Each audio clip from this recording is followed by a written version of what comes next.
arrive in college not quite so ready to get brainwashed.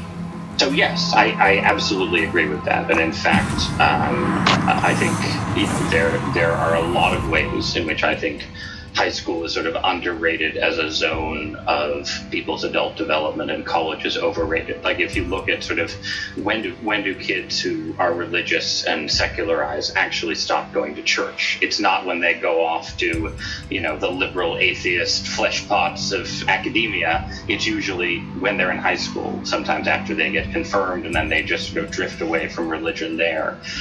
So yeah, there are a lot of ways in which I think cultural conservatives should be focused on building better high schools, I guess. But I do also think that is a place where conservatives have done some work, if you look around the country right now, there are not just sort of lots of existing private schools, but lots of startups and lots of energy around that area. So I guess if you said high school or college, choose one, I would say probably choose high school, but I don't think you have to choose one. And I think actually people can learn something from the successes of classical schools and other kinds of startups that applies to having a few new colleges as well. But speaking of decadent, we've got a billion in my clause. You're in trouble. And believe me, I know what I'm talking about when I talk about decadence. We have a billionaire still in this space. 100 years ago, whatever it was, 150 years ago, Andrew Carnegie built libraries. How much would it cost these billionaires to build 5 action stations, interesting, thoughtful, rigorous high schools as model schools around the country? Pick a place, pick a rural place, an urban place, an urban blighted place. Pick 5 different places and actually have high school. If I read that in the New York Times, I'd be cheering. I'd feeling a little queasy, but somebody's just invented a new app, which is my initial response to the University of Austin. Yeah, I mean, in fairness, there are billionaires who invest a lot in high school education, and a lot of the charter schools, the good charter schools that you see, are funded directly or indirectly by new money in certain ways. So again, some of that already happens. But I agree. I think there's a unfortunate bias in the most innovative zone of money making of the last 20 or 30 years, Silicon Valley, where the idea that we're all going to live in Zuckerberg's metaverse, and so it's sort of antiquated to invest in actual brick and mortar institutions anymore. And when the reality is that even in a world where we figure out how to do digital education, online education better than we have right now, there's still no substitute for the actual places that people go to school. And I think it would be a better world if, everyone from Bill Gates to Elon Musk, who all have very different ideas about how to spend on education, said, I want to have the Musk schools around the country. I think high school, college, both. I think that would be a better use of their money than some of the philanthropic pursuits that they follow. Dollars in the school system. I can't remember exactly which one. In New Jersey, yeah. New Jersey, right. Other feeling just money soaked like water, parched to ground. And it was great for these guys to set up their own institutions in order to make this work. The reason Zuckerberg did that was because that's the model. That's the model that was supposed to admire for public education. Right. Because we have ideas about it that go back 100 years. Audios to start with. Is completely dismantling, breaking up the public school system so that people have to go, the money follows the school, people have to go somewhere. But the uphill struggle getting in the hearts and minds of people who are saying that public education is actually an impediment, and the money in the school, teachers union, that seems like a hard fight. It's almost impossible, but it's trying anyway. Well, it varies from state to state and area to area too, right? Like I'm in the Northeast where it is extremely hard to set up a charter school. it's a lot easier to set up a charter school in Arizona and sort of to do something innovative that is still within, using public money and within the public system. So in part, sort of what you're trying to do depends on where you are, but I don't think you have to imagine it as an all or nothing proposition. In areas where the public bureaucracy is more flexible, you can hope to innovate within the public system. In areas where it's not, your only hope is sort of outsider alternatives and figuring out how to make them cheap in certain ways. And again, this is true of universities too, right? In a world where the bloat of administration and bureaucracy is such a huge part of what's sort of overtaken education, figuring out a model. What's the model for a high school that's a private high school that costs what a Catholic school costs to send your kids to, instead of what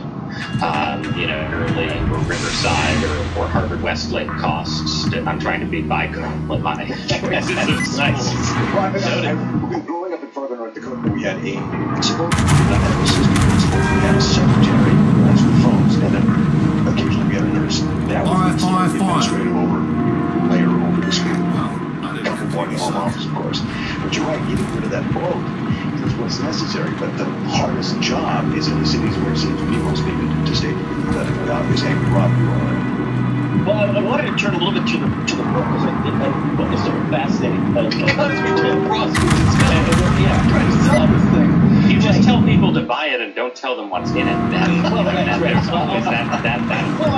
There is definitely a marketing problem in this book, which we'll get to. The book is called "Deep Places: A Memoir of Illness and Discovery." Spoiler alert: it's not called a memoir of illness and recovery. So you move your family to enemy cruiser sighted, and then something happens.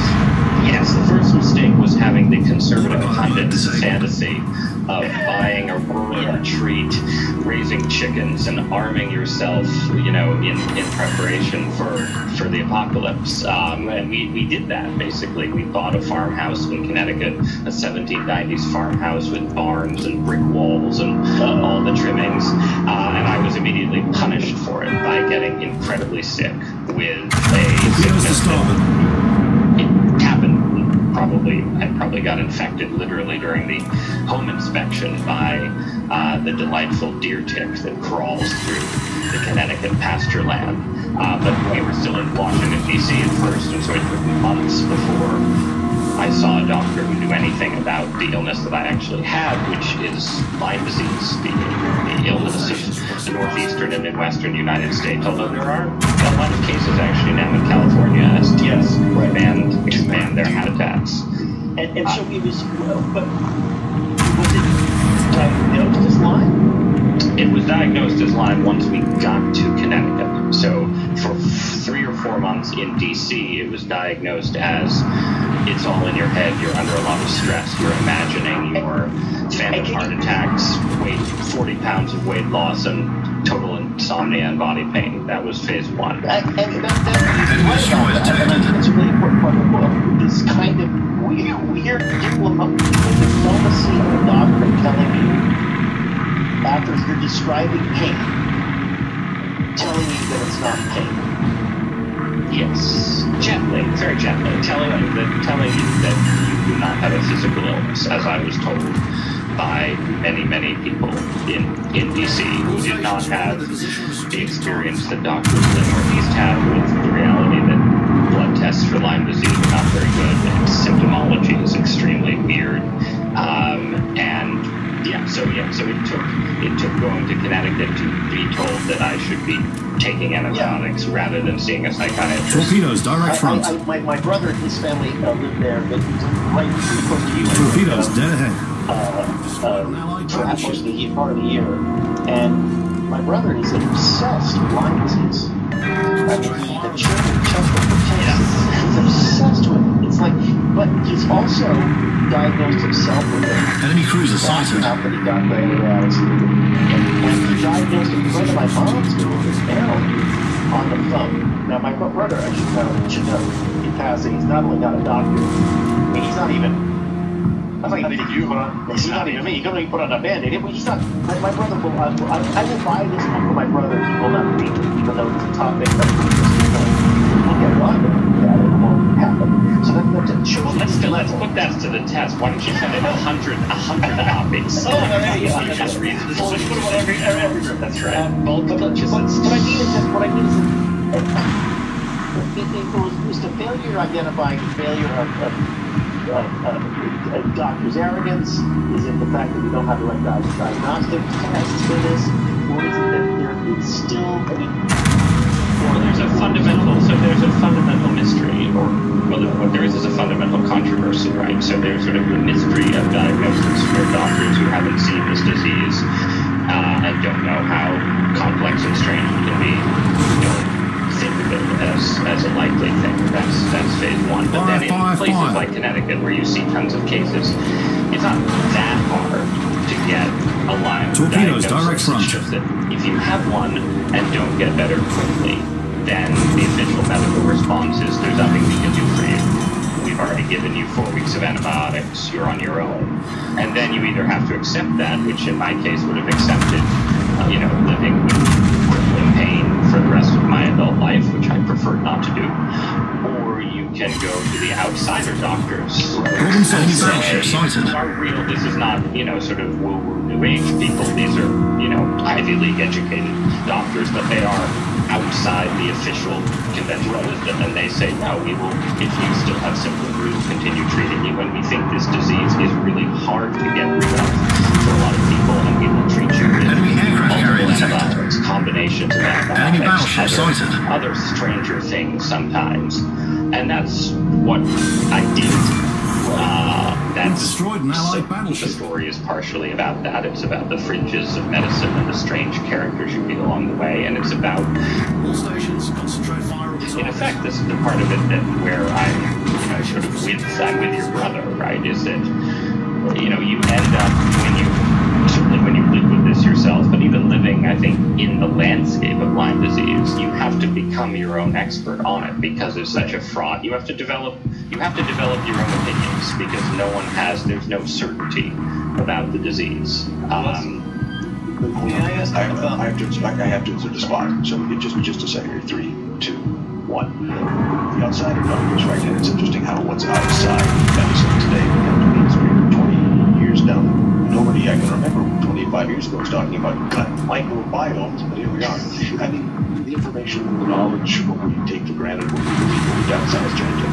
And we know now, for example, there's much more to nutrition than just calories. They used to just count calories. Well, your diet plays a huge role in many things, including, crucially, your microbiome, which in turn impacts your mental and physical well-being. It sounds clear. A healthy microbiome, good bacteria that help our bodies process food, is key to a healthy lifestyle. Now, there's a connection between your gut microbiome health and type 2 diabetes. Our sponsor, glucose control, is the first and only probiotic that's designed to manage A1C and blood glucose levels throughout the health of your microbiome.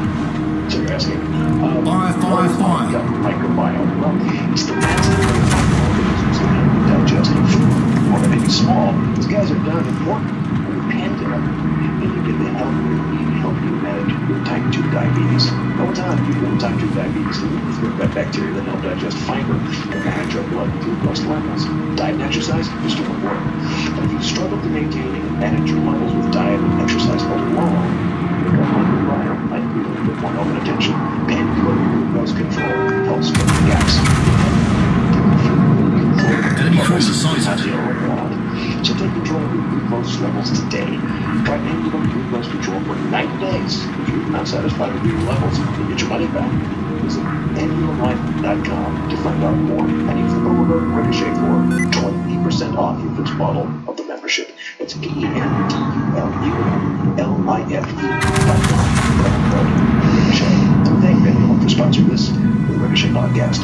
Ross Talbot is our guest. The book is The Deep Places, a memoir of illness and discovery. Ross, you just described finding your way to the fringes of medicine. And you write in the book, I'll paraphrase this badly, but I'm just asking you to explain. You paraphrase it. It's some basic way, this all taught you a life lesson. You're much more There's a slim chance we may actually win this. open to fringes and crazy people and the unorthodox and the experimental in all kinds of ways than you were before you got sick. Yes, I think so. And, you know, to be fair, I was already a conservative at a liberal newspaper and a believing Christian in a secular environment. So someone could say, well, you were already open to strange ideas, right? And this only pushed you further. But yeah, this is an inevitable result of, I think, and it happens to a lot of people in a lot of different ways. It doesn't just happen with the particular chronic illness that I had, but, you know, medical science is the solid floor that our whole society walks around on. And when you have an experience, an illness, something happens and the medical system can't help you, won't help you, seems